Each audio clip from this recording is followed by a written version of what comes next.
अध्यात्मप्रेमी, भगवत भक्तिप्रेमी सुहृदजन हो.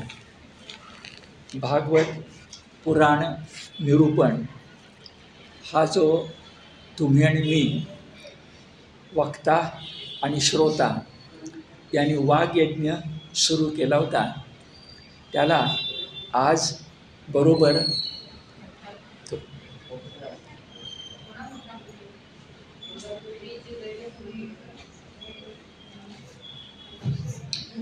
जो वाग्यज्ञ सुरू केला होता त्याला आज बरोबर 1 वर्ष पुरं होत आहे. कारण गेल्या वर्षी असंच आपण आषाढी एकादशीच्या आगेमागे पूजनीय मामासाहेब दांडेकर यांच्या पुण्यतिथीच्या वेळेला पण चातुर्मासामध्येच सुरुवात केली होती. आणि आता उद्या आषाढी एकादशी आहे, चातुर्मासाला प्रारंभ होणार आहे. तर 1 वर्ष 24 ते 25 चातुर्मासापासून चातुर्मासापर्यंत आपलं वर्ष पुरं झालं आहे. आणि याचा एक वक्ता म्हणून मला आनंद आहे आणि श्रोते म्हणून तुम्हाला आनंद आहे. सामान्यपणे भागवत हे 7 दिवसात सांगायचं असतं, कारण मुळात शुकाचार्यांनी राजा परीक्षितेला 7 दिवसात, कारण तक्षकाच्याबद्दल जो शाप मिळाला होता तो 1 आठवड्याचीच मुदत होती. 7 दिवसात भागवत सांगणं, भागवत सप्ताह ही आपल्याकडे परंपराच आहे. पण सप्ताहाच्या पुढे जाऊन अन्य काळी बोलणं हे काही कमी दर्जाचं किंवा कमी गुणवत्तेचं मानलं जात नाही. कारण भागवत म्हणजे अक्षरशः द्राक्षाचा घोस आहे. आणि द्राक्ष पाक, द्राक्ष रस हा मुळातच असा आहे की कधी तो ओठावर आला तरी आपली रसना ही तृप्त होणारीच असते. भागवताची ती जादूच आहे. पुन्हा भागवतावर भाष्य करत असताना त्याच्याकडे भिन्न भिन्न दृष्टिकोनातून पाहिलं जातं. शंकराचार्यांचं अद्वैत, केवल अद्वैत हे डोळ्यासमोर असू शकतं. मध्वाचार्यांचं द्वैत डोळ्यासमोर असू शकतं. रामानुजाचार्य किंवा अन्य मंडळींनी जो चतुर्व्यूह सांगितला भक्तीचा तोही असू शकतो. अशा सगळ्या गोष्टीतून भागवताकडे बघितलं जातं. आपली भूमिका या सगळ्यांसारखीच आहे, पण थोडा फरक आहे. तो असा की आपण भागवताचं निरूपण करताना भागवतातल्या कथा सांगतोच आहोत, पण त्या कथांच्या बरोबर भागवताचं तत्त्व काय आहे तेही आपण सांगतो आहोत. भक्तीचं तत्त्व सांगता सांगता त्या भक्ती तत्त्वानं कर्मतत्वाला, ज्या कर्मयोगाला विरोध केलेला नाही हे आपण सांगतो. म्हणजे भक्तियोग आणि कर्मयोग या दोन्ही गोष्टींना आपण महत्त्व देतो आहे. रथाच्या 2 चाकांप्रमाणे. एक दृष्टी. दुसरा आपला दृष्टिकोन असा की जर भागवत हे व्यासाने लिहिलं असेल तर भगवद्गीता आणि महाभारतसुद्धा त्याच कृष्ण द्वैपायन व्यासाने लिहिलेलं आहे. व्यास पौर्णिमा आपण म्हणतो, श्री व्यास म्हणतो. 10-11 तारखेला आहे. आपल्याकडे एक समारंभ पण असतो, त्याला तुम्ही सगळ्यांनी या. आपण व्यास पुरस्कार देतो मंडळातर्फे. तर अशा प्रकारे व्यासाने जर लिहिलं असेल तर एकच लेखक जेव्हा 2 ग्रंथ लिहितो तेव्हा त्याच्यामध्ये आशयाचंही साम्य असणार आणि भाषेचंही साम्य असणार. कारण साहित्यिक एकच आहे. आणि जसं साहित्यिक असतो त्याचं व्यक्तिमत्व जसं असतं, जसं व्यक्तित्व तसं कवित्व, जसं व्यक्तित्व तसं कवित्व. शेवटी साहित्यिकाचा जो एक स्वतःचा पिंड असतो तो त्याच्या भिन्न भिन्न साहित्य कृतीमध्ये येतोच, अपरिहार्य आहे. मग गीता आणि भागवत या दोघांच्या मध्ये भक्ती समानच आहे, पण कर्मयोग जर असेल तर मग एकाच नाण्याच्या 2 बाजू आहेत का हा दृष्टिकोन ठेवून आपण वर्षभर काम करतो. म्हणून याचे जेव्हा आपण माहितीपत्रक खाली मोठं लावलं होतं, आता त्याची गरज नाही आहे. त्याच्यामध्ये भगवद्गीतानुसारी भागवत निरूपण असं आपण म्हटलेलं आहे. भगवद्गीतानुसारी भागवत निरूपण. आणि आज वर्ष पुरं झाल्यानंतर सुद्धा मला त्या भूमिकेमध्ये बदल करावासा वाटत नाही. हे फार महत्त्वाचं आहे. नाहीतर एखादा दृष्टिकोन स्वीकारायचा ही सोपी गोष्ट आहे, पण तो दृष्टिकोन बरोबर आहे की नाही हे सिद्ध व्हावं लागतं. तर माझ्या दृष्टीनं अभ्यास करताना ते माझ्यापुरतं सिद्ध झाले. तुम्हाला इथेच मांडू शकतो मी की गीता आणि भागवत हे एक आहे. आपल्या तुकोबांनी सांगितलेलंच आहे, गीता भागवत करीती श्रवण अखंड चिंतन विठोबाचे. विठोबाचं अखंड चिंतन करणाऱ्या वारकऱ्यांना दोन्ही ग्रंथ प्रिय आहेत. कृष्णाचेच आहे, व्यासकृतच आहे. एकाचं नाव गीता, एकाचं नाव भागवत. एका नाण्याच्या दोन बाजू, दोन बाजूंनी मिळून नाणं होतं. एक सारखी दुसरी नसते, एकमेकाला पूरक असते, पोषक असते. जुळी भावंड नसतात, पण पूरक असतात, पोषक असतात. ही आपली भूमिका पुन्हा एकदा आज वर्ष, म्हणजे आता पुढचं भागवत 9व्या वर्षातला आहे, 2ऱ्या वर्षातला आहे, म्हणून आता मी पुन्हा एकदा त्याला वेळ दिला. आता मागं आपण ज्या ठिकाणी होतो ते गर्गमुनी. गर्गमुनी हे यादवांचे पुरोहित, यादवांचे आचार्य, यादवांचे ज्योतिषी.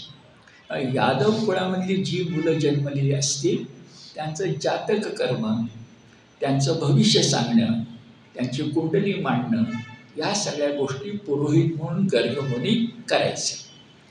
अशा वेळा गर्गमुनी अचानक नंदाच्या घरी आल्या असताना नंदानं पहाटेच्या वेळेला आली असताना त्यांचं स्वागत केलं आणि म्हटलं की माझा मोठा मुलगा रोहिणी, म्हणजे आमच्या तिथं असलेला वसुदेवाचा मुलगा बलराम, परंतु माझ्याच घरात तो वाढला असल्यामुळं माझाच मुलगा जणू मला तो वाटतो, आणि कृष्ण तर यशोदेनेच वाढवलेला आहे.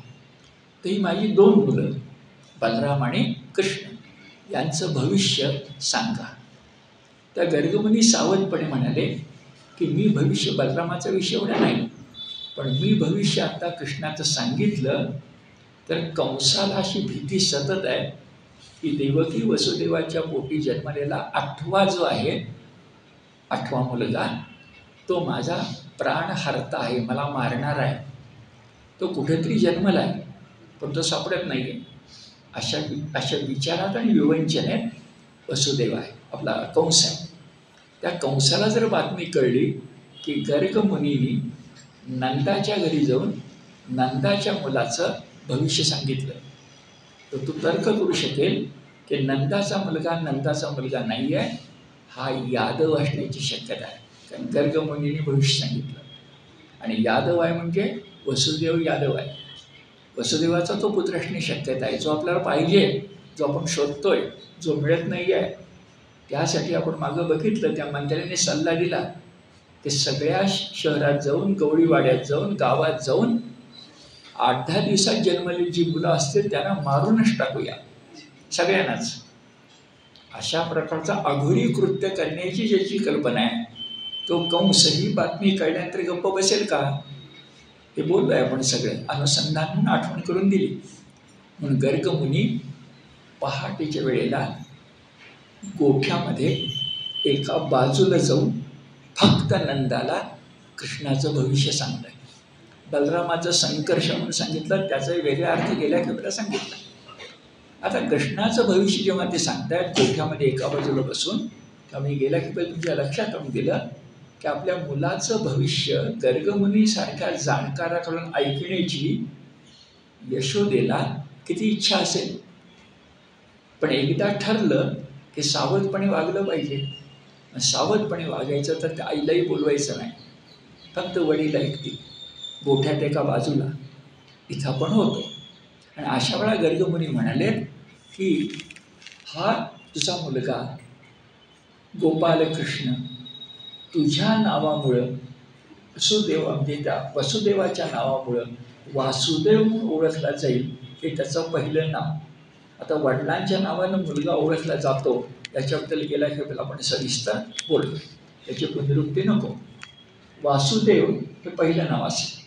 वसुदेवाचा मुलगा म्हणून. नंदाचं नाव नाही आहे, विधानात घ्या. देवकी आणि नंद यांचं मोठेपण आहे की कृष्ण त्यांच्याकडे वाढला आहे, त्यांनी वाढवलं आहे. पण त्यांची नावं वासुदेव म्हणून किंवा देवकी इतकी घेतली जातच नाहीत. यशोदेचं त्यातल्या त्यात घेतलं जातं, पण नंदाचं तर नाहीच ना. त्याला काही इलाज नाही. पहिलं नाव वासुदेव. पुढं आता आजचा भाग, हा तुझा मुलगा अनेक पराक्रम करी आणि त्या सगळ्या पराक्रमामुळं त्याला भिन्न भिन्न नावं मिळतील. मुर राक्षसाला मारलं म्हणून मुरारी असं म्हटलं जाईल, किंवा रणांगणातून त्यानं लोकांच्यासाठी जरासंधासमोर पलायन केलं म्हटलं तर दूषण, पण खरं तर भूषण, रणछोड दास असंही नाव याला मिळेल. गर्गमुनी पुढे म्हणाले की भगवान असून सुद्धा भक्तासाठी तो सारथी होईल आणि मग त्याला पार्थ सारथी अशा प्रकारचं नाव सुद्धा मिळू शकेल. पार्थ सारथी होईल, मुरारी होईल, रणछोडदास होईल. इथे नाहीये पण सांगतो, मधुसूदन होईल, मधु कैटभ राक्षसांना मारणारा. आणि एक अत्यंत महत्त्वाचं वाक्य गर्गमुनी बोलताय की तुझा हा मुलगा गुणाने ऐश्वर्यानं प्रति विष्णूच वाटेल. त्यावर मला जरा बोलायचं. खरं तर तुम्हाला मला प्रश्न पडायचं कारणच नाही, कारण तुम्हाला मला काय माहिती आहे, विष्णूचा 8वा अवतार म्हणून श्रीकृष्ण. आणि आपल्याकडे प्रसिद्ध वाक्य आहे, देवकीचा 8वा हृदयमनी 60वा.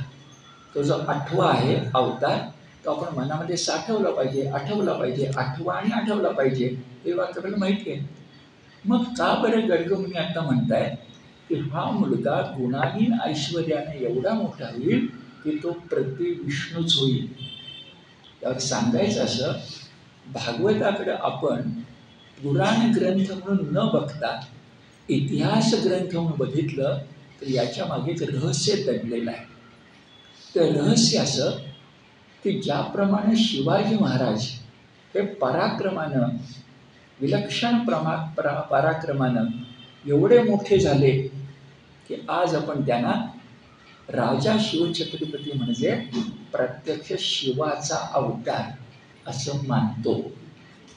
इतिहासाच्या डोळ्याने बघताना लक्षात असं येतं की हा वसुदेव देवकीचा मुलगा, नंद यशोदेचा मुलगा, कृष्ण किंवा श्री मागं जोडल्यानं, श्री म्हणजे वैभव, श्री म्हणजे देवता, राम श्रीराम, कृष्ण श्रीकृष्ण. हा तुम्हाला मला माहिती आहे, हा कदाचित शिवाजी महाराज ज्याप्रमाणे या कालखंडामध्ये स्वतः उत्तम पुरुष होते पण ते परमेश्वराचा अवतार मानले गेले, तसं कृष्णाचा काळ महाभारत आणि गीता हा जर आपण धरला इसवी 2000, तर त्या कालखंडामध्ये कंस जरासंधादिकांचा वध करणारा श्रीकृष्ण नावाचा कोणी सात्वत यादवांच्या मध्ये जन्मासारला वीर पुरुष असू शकेल. आता सात्वत हा शब्द काय आहे बघा.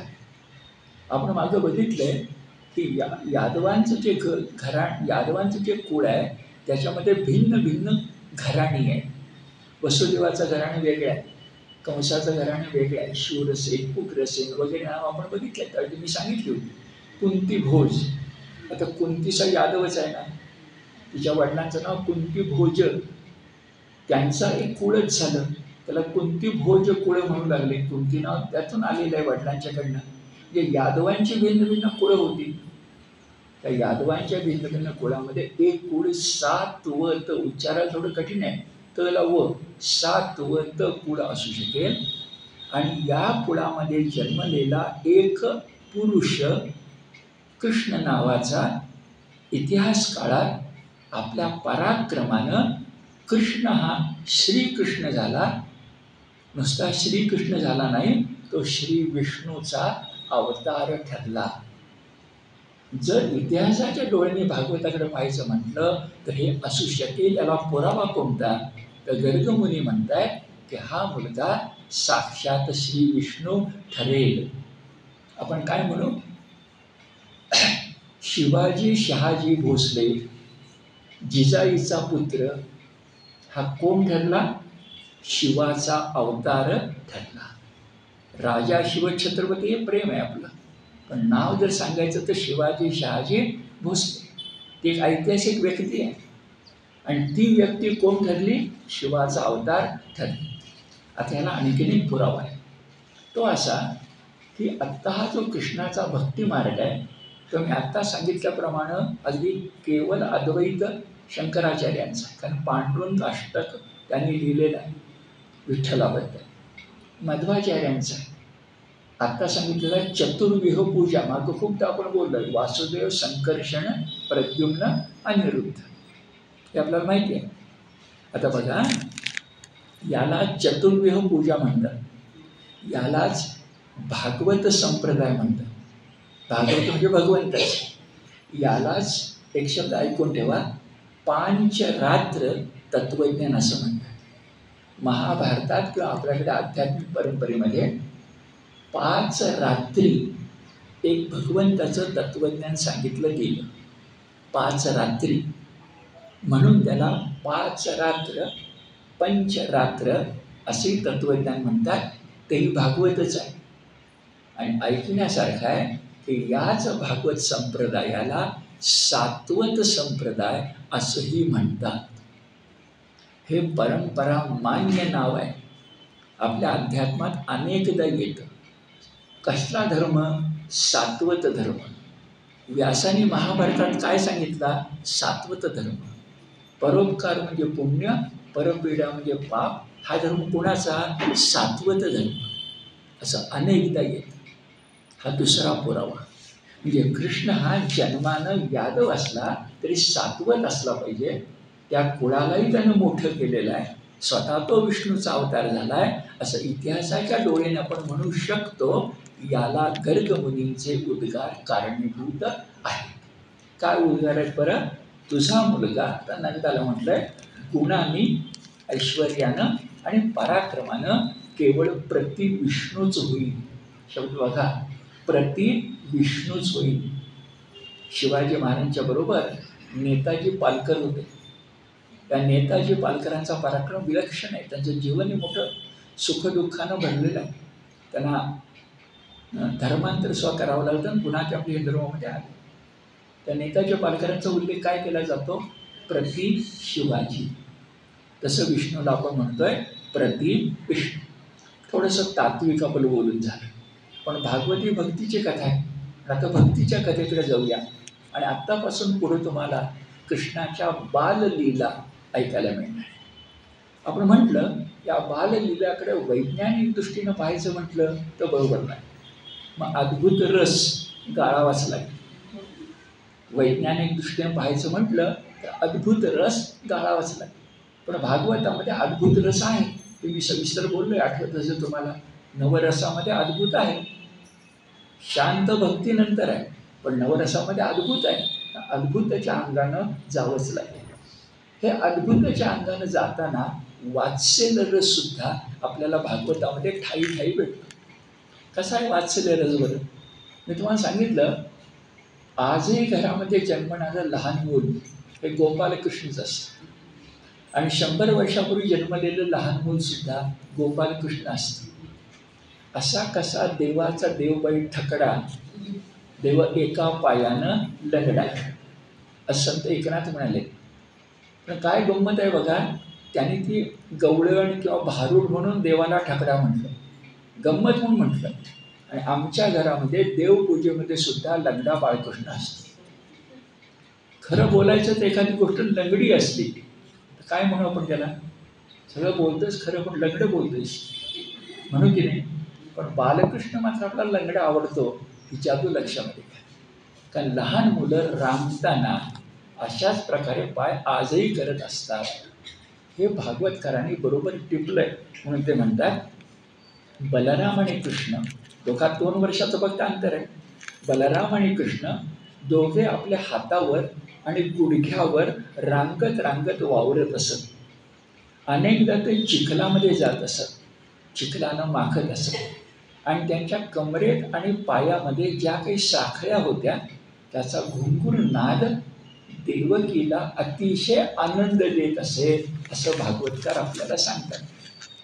ही लहान मुलं अनेकदा खोड्या करायच्या. तर लहान मुलं खोड्या करणार नाही तर कोण खोड्या करणार? आणि कृष्णांतरावला परवानगी देऊन ठेवली आहे खोड्या करायला. आणि कशा खोड्या बरं? बघा, बलराम आणि कृष्ण, आता वय त्यांची, मी 8वा वाढदिवस तुम्हाला सांगणार, मी 6-7 वर्षाची असेल, ती जाऊन करतात काय, तर लहान वासरांच्या, मोठ्या नाही, लहान वासरांच्या शेपट्या गच्च धरतात आणि त्या ओढायचा प्रयत्न करतात. त्या वासरांना राग येतो आणि ते इकडं तिकडं धावायला लागतात की दोन्ही मुलं वासरांच्या पाठोपाठ धावताना दिसतात. तेव्हा त्या वासरांना आणि मुलांना आवरणं हे मातेला मोठं कठीण होतं. म्हणून चिडलेली यशोदा त्या मुलांच्या मागे धावत जात असे. तर भागवतकार सांगतात तिचं चिडणं सुद्धा खरं नसायचं, तो कृतक कोप असायचा. आपली मुलं अशा प्रकारे वासरांशी गंमत करतायत ते नाही म्हटलं ते कुठं तिला आवडायचं. कृष्ण आणि बलराम गोकुळामध्ये बाललीला फक्त नंदाच्या पाटलाच्या वाड्यातच करत नव्हते, संबंध गोकुळभर करत होते. आणि गोकुळभर करताना आपपरभाव नाही, आपल्या घरातलं लोणी चोरून खायचं नाही, पण दुसऱ्या घरातलं लोणी चोरून खायचं. अशा वेळा गवळणी येत असत आणि कृष्णाच्या विरुद्ध तक्रारी करत असत. हा सगळाच प्रसंग भागवतात आणि आपण अनेकदा ऐकलाय, अत्यंत लोभसवाण आहे. आलेल्या त्या तक्रारी करतायत का प्रेमानं बोलतायत असा प्रश्न पडावा, असा तक्रारीचा सूर असायचा. हो, आणि तक्रारी त्या म्हणायच्या, यशोदे तुझा मुलगा अत्यंत खोडकर आहे. काय काय करतो? भागवतकार रंगून सांगतायत, आमच्या घरी येऊन गोठ्यातली वासरं आवेळी सोडून देतो. कोणी आरडाओरडा केला लागला त्याच्यावर हसतो. घरातलं दूध, दही, लोणी, चांगले पदार्थ एकत्र करतो, ते चोरून खातो. आपल्याला खाऊन संपले नाहीत तर झाडावरच्या माकडांना बोलवतो, त्यांना सुद्धा खाऊ घालतो. दह्या दुधाची भांडी घरामध्ये सगळ्या गवळणी सांगतायत जी ठेवलेली असतील ती उंचावर असतील तर पाटावर पाठ ठेवून आपली उंची वाढवतो आणि त्यातलं लोणी चोरून खातो. काही शिंकाळी आणि मडकी ह्याच्या आवाक्यातली नसली तर लांबून दगड किंवा काठी मारून ती फोडतो आणि लोणी खाली पडल्यानंतर किंवा ताक पडल्यानंतर ताकात न्हातो आणि लोणी खाऊन टाकतो. कुठल्या शिंक्यावर कुठलं मडकं आहे आणि कुठल्या मडक्यामध्ये लोणी आहे याची बित्तम बातमी आमच्या घरातली तुझ्या मुलाला असते. अंधाऱ्या खोलीमध्ये जरी आम्ही आमची भांडी ठेवली, आता गंमत आहे, तुझा मुलगा श्रीमंताचा मुलगा असल्यामुळे त्याच्या अंगावर रत्नजडित अलंकार आहे. अंधाऱ्या खोलीमध्ये गेल्यानंतर त्या अलंकाराने त्याला प्रकाश दिसतो आणि बरोबर अंधारातली मडकी सुद्धा तो फोडून टाकतो. त्यानं चोरीचे अनेक उपाय शोधून काढले. गावातल्या मुलांना बिघडवतोय आणि ह्याला पकडून काही बोलायचं म्हटलं तर त्या गावचेच आपण नाही, अशा प्रकारचा इथं शब्द आहे, साळसूद माणसासारखा तो बसून राहतो. त्याच्या तक्रारी बोल आहे बघा. यशोदा हे सगळं ऐकत होती दाराणी आणि वरकली तिने कृष्णाला दटावायचा प्रयत्न केला, पण तिला स्वतःला हसू आवडत नव्हतं. हे सगळं ऐकून सुद्धा कुठे बरंच वाटत होतं, पण लोकात बरं दिसणार नाही म्हणून मग दटावणं केलंच पाहिजे, तर दटावण्याचं काम केलं. हे ऐकल्यानंतर आता तुम्हाला मला सुद्धा आनंद होतोय. तसाच तो परीक्षित राजाला पण झाला. ज्याच्या डोक्यावर मृत्यू घोंगावतोय त्याला सुद्धा आनंद झाला. आणि त्यानं शुकमुनीनं प्रश्न विचारला की काय हो, ते नंद आणि यशोदा ही इतकी भाग्यवान कशी की परमेश्वर लहान रूपामध्ये त्यांच्या घरात खोड्या करतोय, गंमत करतोय, त्यांच्याबरोबर लहानाचा मोठा होतोय, त्या लहानाचं मोठं करण्याचा आनंद माता पित्याला मिळतोय. असं या देवकीनं आणि वसुदेवानं कोणीतरी काय केलं होतं की भगवंताने त्यांच्या घरी जन्म घ्यावा. नुसता जन्म नाही, लहानाचं मोठं व्हावं. वय 9-10 वर्षाचं होईपर्यंत कंसाला जाऊन मारेपर्यंत गोकुळातच कृष्ण वाढलाय ना. तो बालकृष्णच आहे, तो गोपालकृष्णच आहे. म्हणजे कोणीतरी काय केलं होतं. त्याच्यावर शुकमुनीनं उत्तर मोठं छान दिलं. तुम्हाला सगळ्यांना माहिती आहे की कधीही आपल्या पृथ्वीवरचा पापाचा भार वाढला, पृथ्वीवरचा पापाचा भार वाढला की पृथ्वी नेहमीच गाईचं रूप घेते. आणि गाय आणि सगळे देव, ब्रह्मदेव, शंकरसुद्धा शेषशाही विष्णूला भेटायला जातात. गाईच्या रूपातली पृथ्वी जाते, भगवंताला विनंती करते आणि भगवंत म्हणतो, गीतेत सांगितलं, यदा यदा हि धर्मस्य ग्लानिर्भवति भारत. तर ते जे काही सगळं आहे ते सगळं करणं कबूल केल्यानंतर गाईच्या रूपातली पृथ्वी परत येते. पण एकदा म्हणे पृथ्वीला पण असं वाटलं की माझ्यावरच्या पापाचा भार कमी करण्यासाठी भगवंत येतो आणि काम झालं की निघून जातो. मी आत्ता जो गाईचा अवतार घेतलेला आहे, ही माझी सेवा करायचं काम एकदा भगवंतानं करावं ना. किती छान जमवले बघा. धेनूचं रूप सारखं सारखं करून कंटाळा पण आला असेल ना त्या गाईला. एकदा वाटलं की भगवंत येतो माझ्यासाठी, पराक्रम करतो माझ्यासाठी, भार संपवतो माझ्यावरचा. ठीक आहे ना, चाललंय वर्षानुवर्ष, युगानुयुग, माझी एकदा सेवा करायला पाहिजे ना.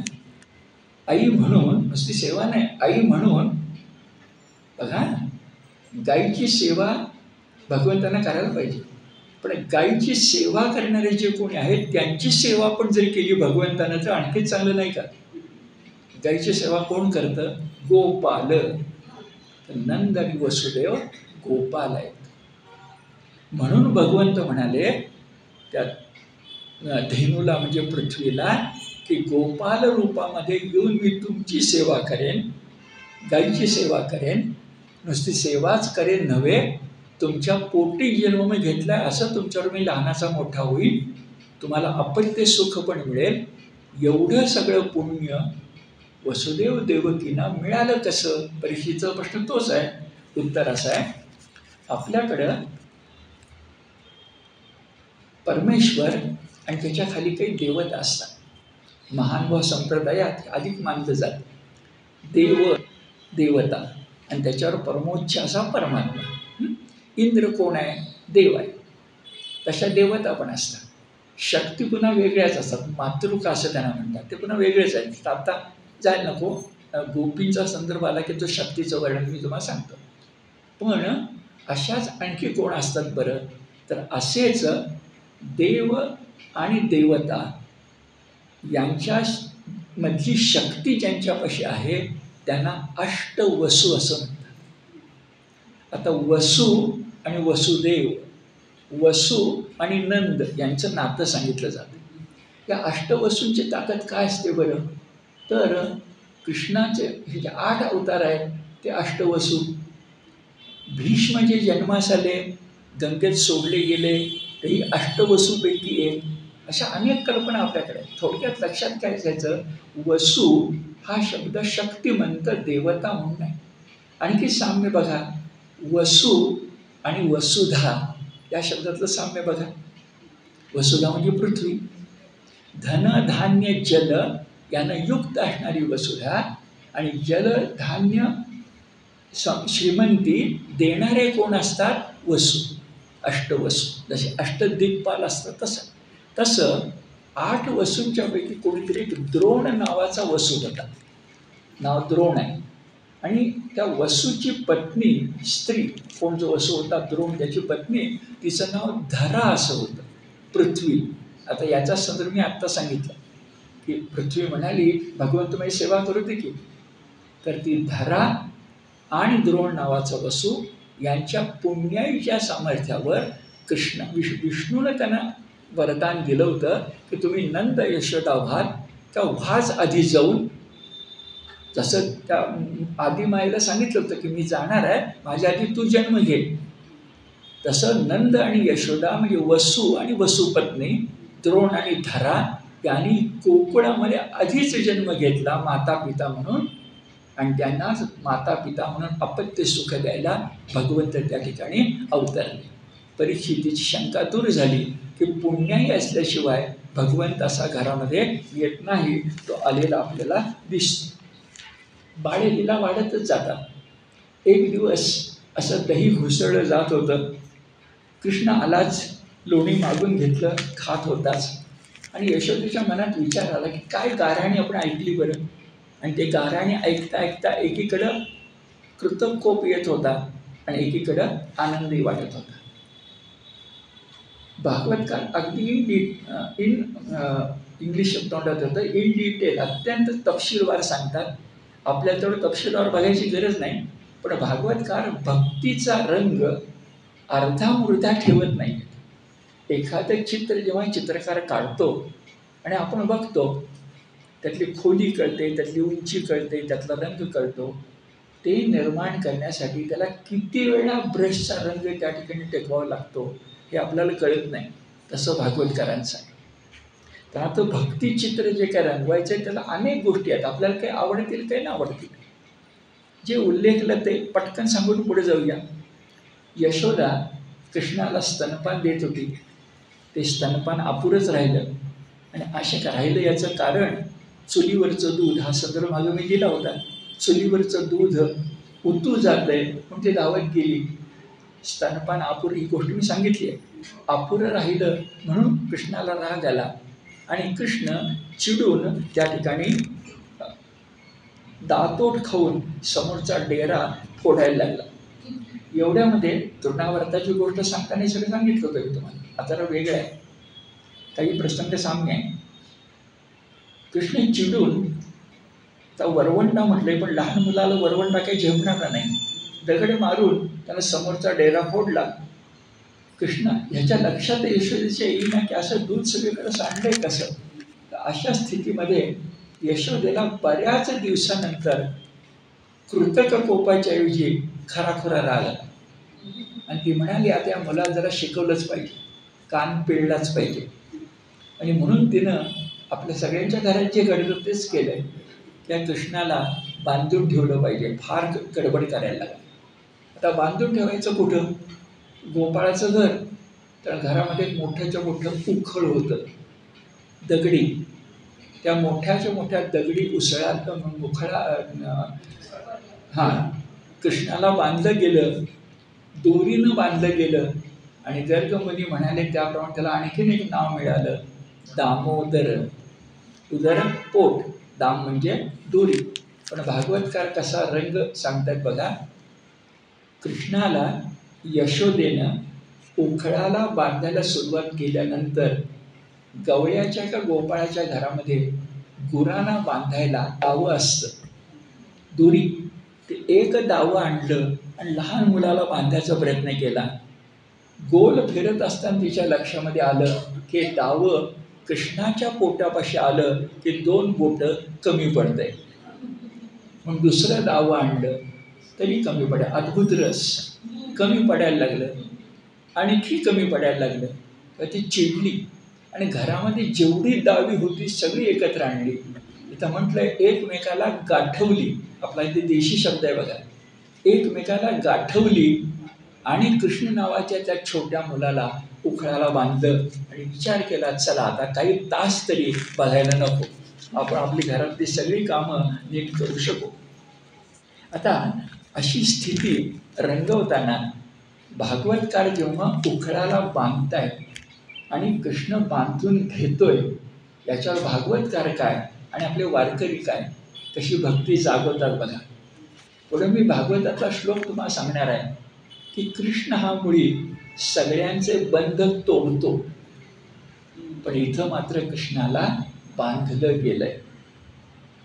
देव सगळ्यांचे बंध तोडतो, पण भागवतात तो बांधला गेलाय आणि वारकऱ्यांच्या बाबतीत तो बांधला गेलाय. हे तुमच्या लक्षामध्ये येईल.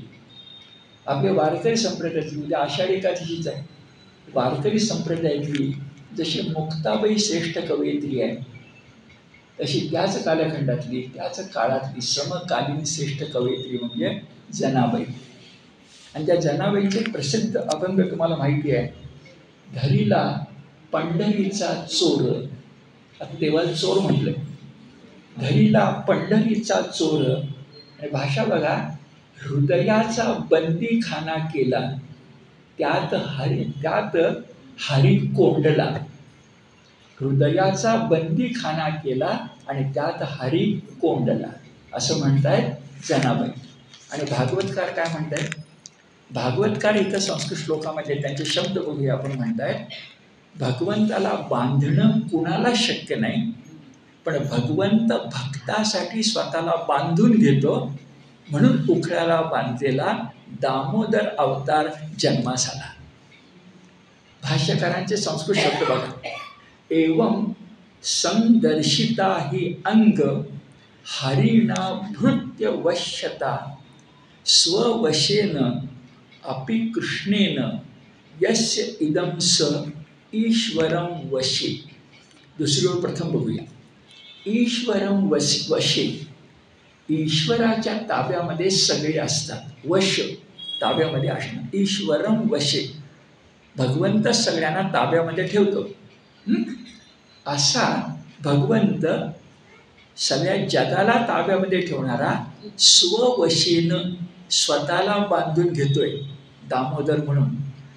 काय घेतोय बांधून बरं, तर भृत्य वश्यता. भृत्यचा अर्थ आहे सेवक. सेवक जसा मालकाकडे बांधला जातो तसा भगवंत भक्त नावाच्या मालकाकडे बांधला जातो. भृत्य शब्द वापरला. भृत्य वश्यता म्हणजे भृत्याची इच्छा असेल त्याप्रमाणे हरिणा तृतीय आहे.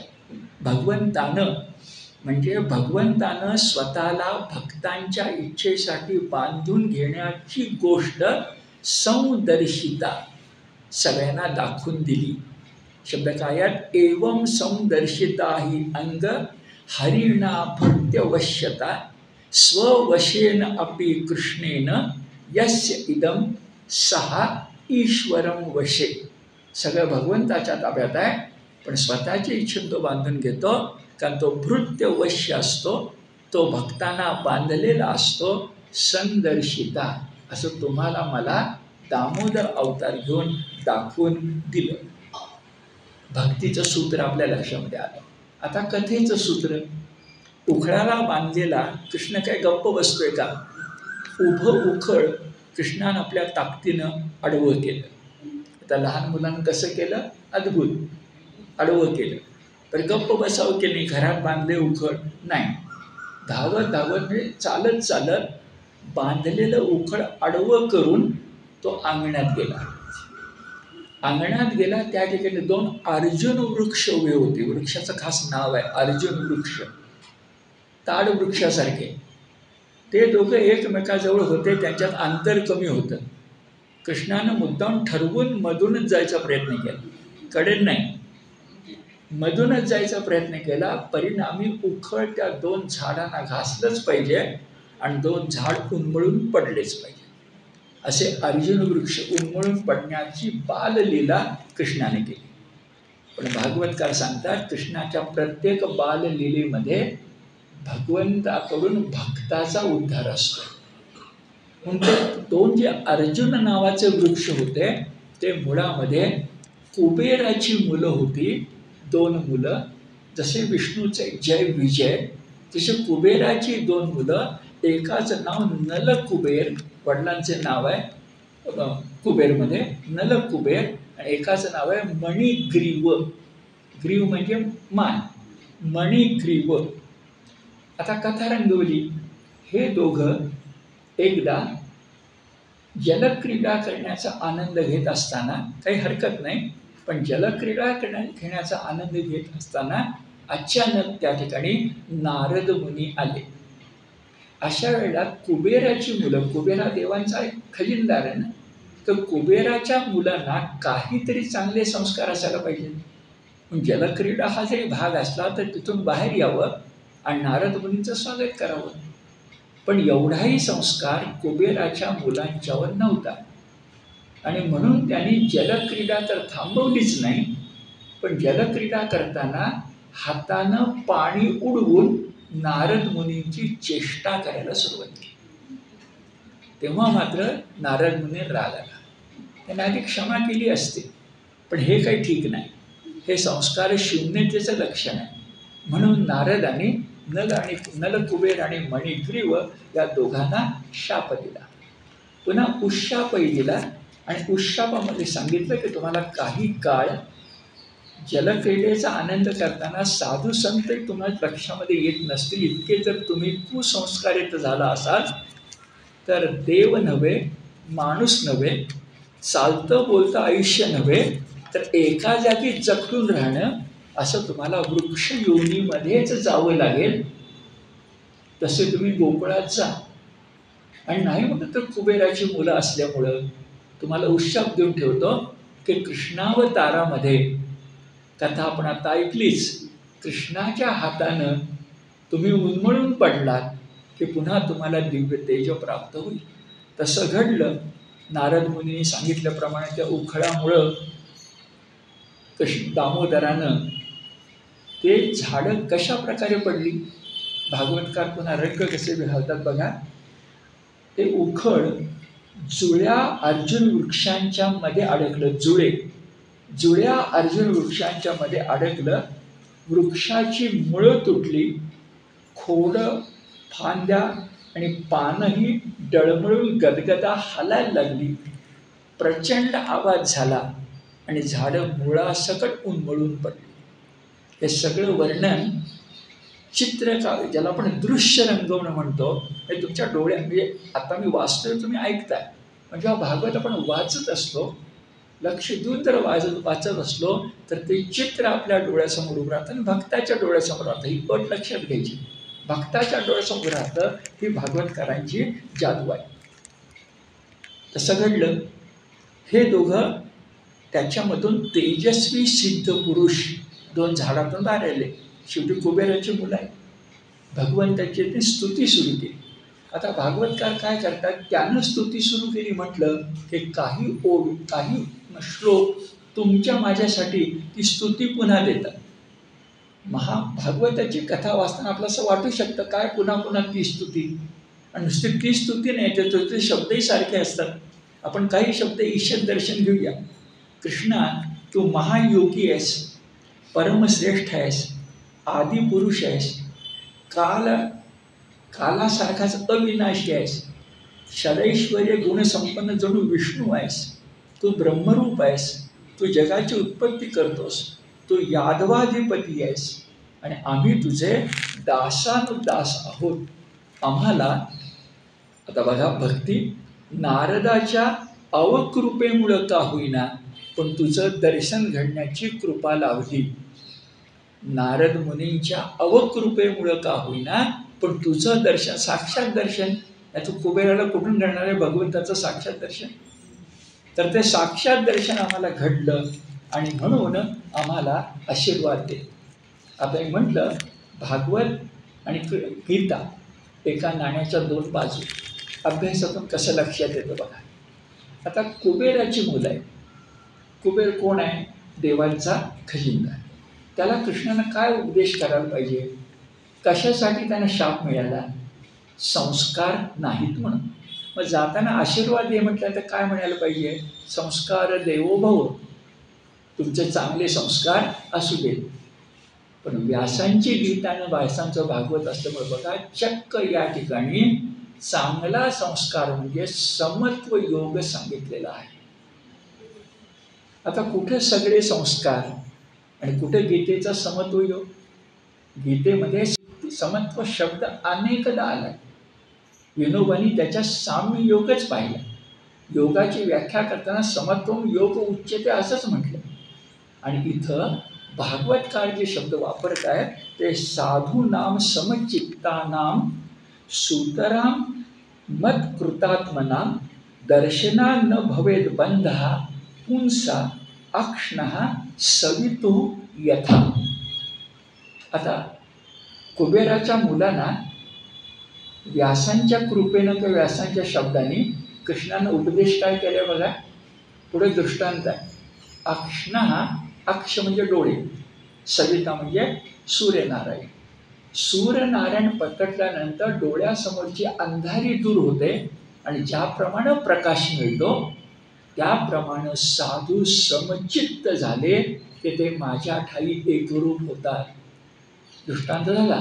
सिद्धांत काय? साधू समचित्त झाले की सुतराम मत्कृतात्मनाम. हा मत्कृतात्मनाम शब्द सुद्धा अगदी गीतेच्या परिभाषेसारखा आहे. आपण गीताने काय वाचली तर लक्षात येईल. मत्कृतात्मनाम सर्व धर्मान परित्यज्य मामेकम शरणं व्रज मत्कृत्सताम. अगदी गीता. पण जाऊ दे, किती शब्द आहेत. साधूनाम समचित्तानाम. त्यांना संस्कार कुठला सांगितला? तुम्ही साधू व्हा, तुमचं समचित्त असू दे. कुठे सांगितलं? भागवतात. समत्वं योग उच्यते गीतेमध्ये. आणि खरंच विचार करा, जगातल्या सगळ्या संस्काराचं मूळ काय असेल? जगातल्या सगळ्या संस्काराचं मूळ काय असेल? तर गीता सांगते तो समत्व योग. ते त्रिगुण आपल्याला त्रास देत आहेत ना, सत्व रज तम, त्याच्या पलीकडे जायचं. म्हणजे काय करायचं? समत्व करायचं. आपल्याला द्वंद्व त्रास देतात. द्वंद्व, सुख आणि दुःखाचा द्वंद्वच आहे.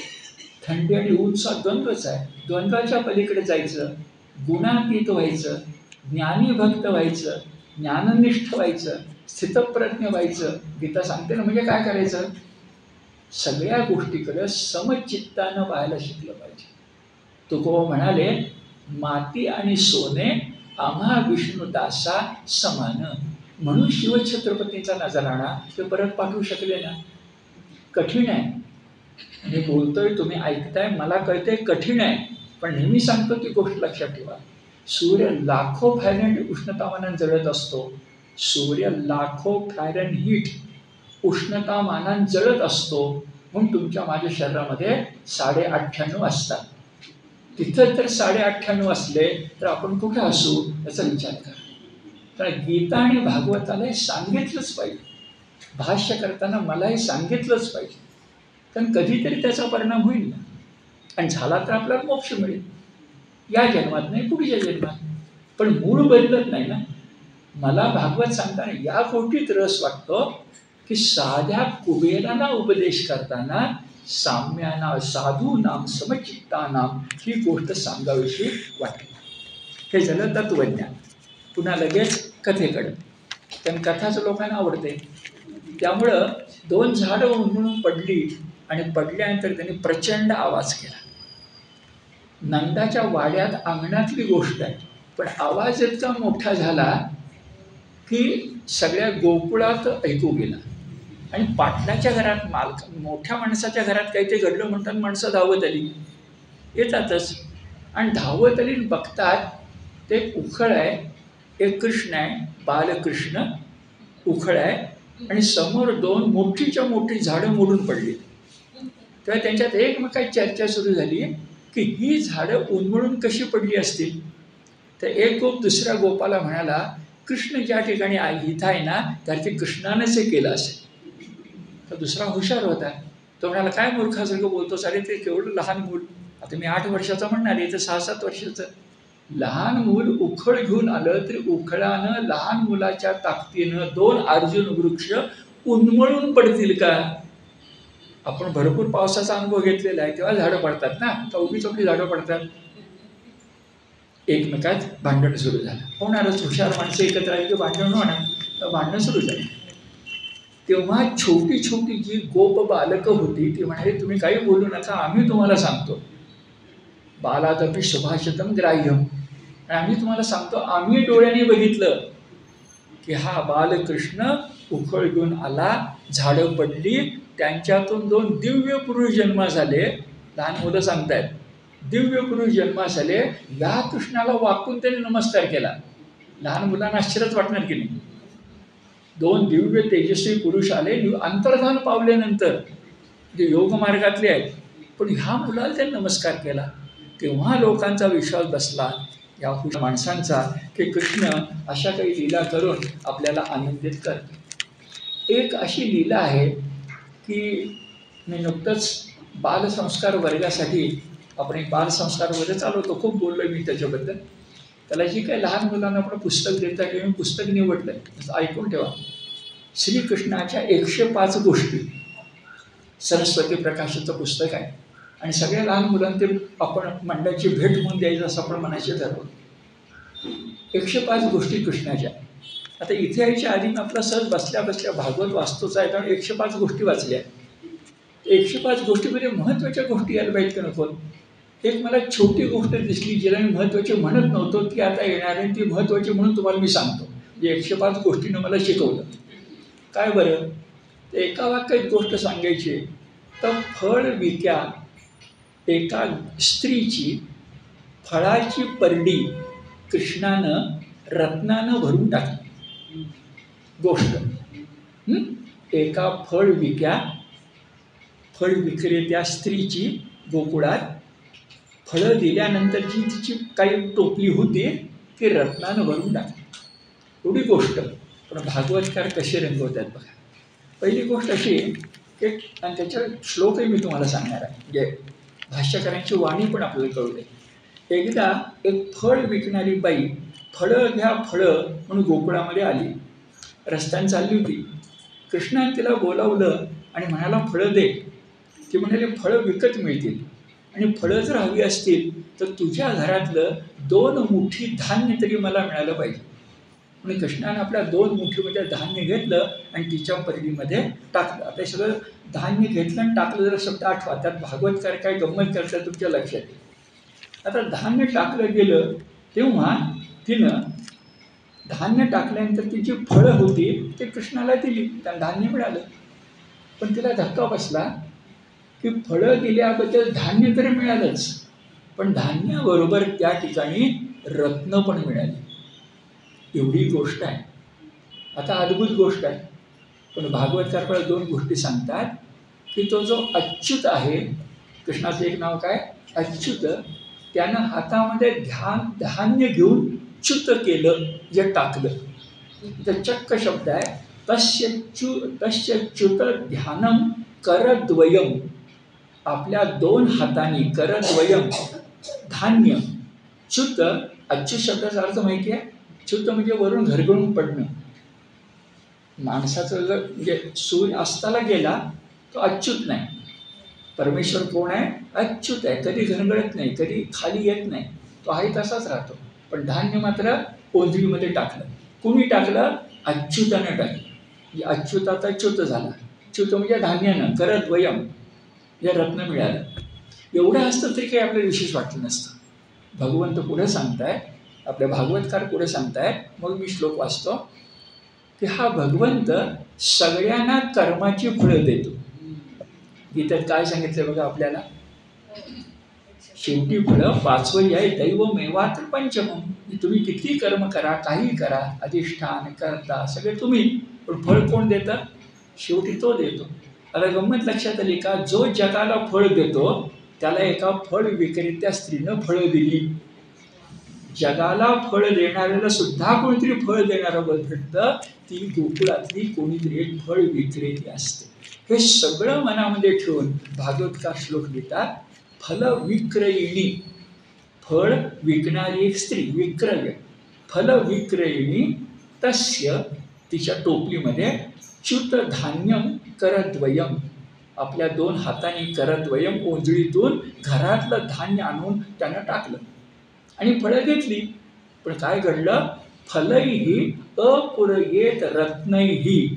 मी सांगताना राहिलंच, ती फळं तर तिला परत मिळालीच, फलैही अपुरयेत, त्या फळाने ती टोपली भरलीच, पण रत्नैही, किती छान शब्द आहे बघा, फल भांडम अपुरीच. भांड अगदी आपला शब्द आहे, घरातलं भांड.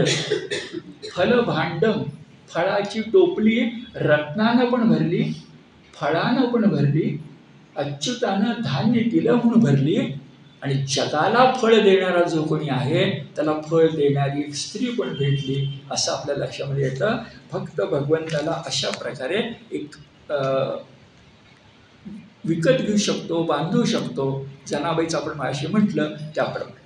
आणि 5-7 मिनिटं घेऊया आणि एक टप्पा पुरा होणार आहे.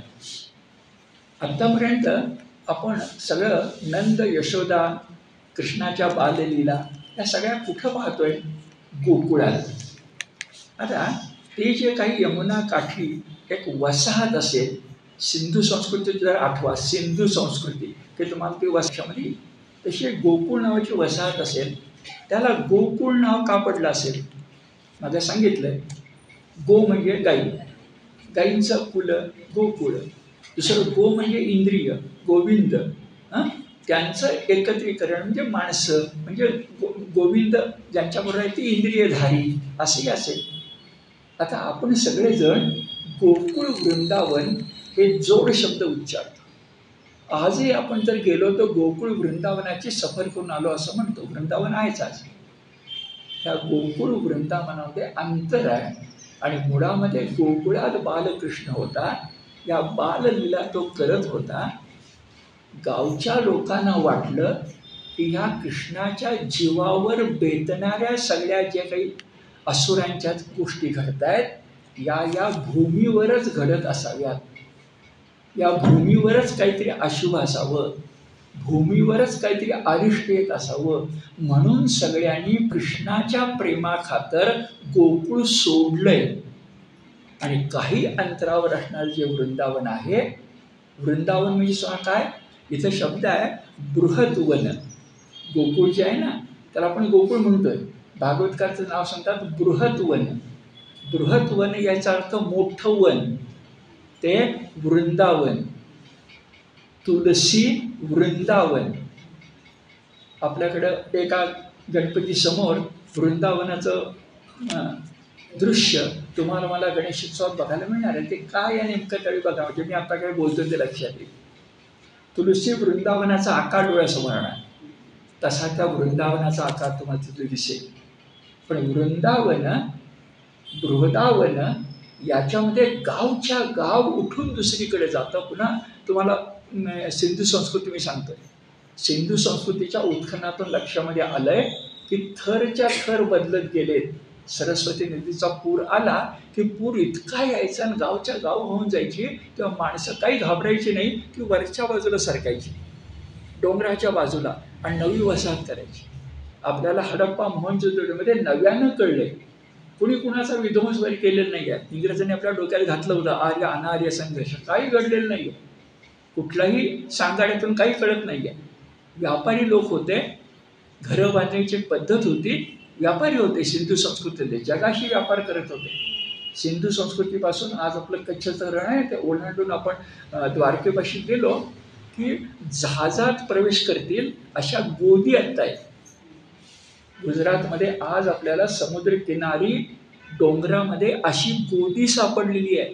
ध्यानात येते का बघा की 5-6 जहाजं समुद्राच्या पाण्यानं, गोदीत पाणी आहे, जातात. 5-6 जहाजं राहणारी गोदी बांधली गेली होती. जहाजाचा व्यापार युरोप आणि जगाशी होता. करणारे कोण होते? सरस्वतीचे पुत्र असणारे. सिंधू ही सरस्वतीची उपनदी आहे. सरस्वती एवढी मोठी आहे, जिला आपण सिंधू संस्कृती म्हणतो, ते सिंधू सरस्वती संस्कृती आहे. ती सरस्वती आज लोप पावलेली आहे. सिंधू आज आहे, आणि सिंधून आपण काय हिसका दाखवलाय तुम्हाला माहिती आहे. तर ती सिंधू जी आहे ती सरस्वतीची उपनदी आहे. सरस्वती किती मोठी असेल, तिच्या काठी वेदातल्या ऋषींना ऋग्वेद सुचलेला आहे. ते सगळं ध्यानामध्ये घ्या. आता हे सगळं मला का आठवतं? बृहद्वन मोठंच असलं पाहिजे. तिथून आता ते वृंदावनामध्ये गेले. कसे गेले वृंदावनामध्ये? तर किती त्या कालखंडामध्ये सुद्धा गौतम बुद्धांच्या इतिहासातून आपल्याला कळतं गणराज्य. आणि मग आम्ही म्हणतो की आम्हाला लोकशाही युरोप खंडाने शिकवलेलं नाही.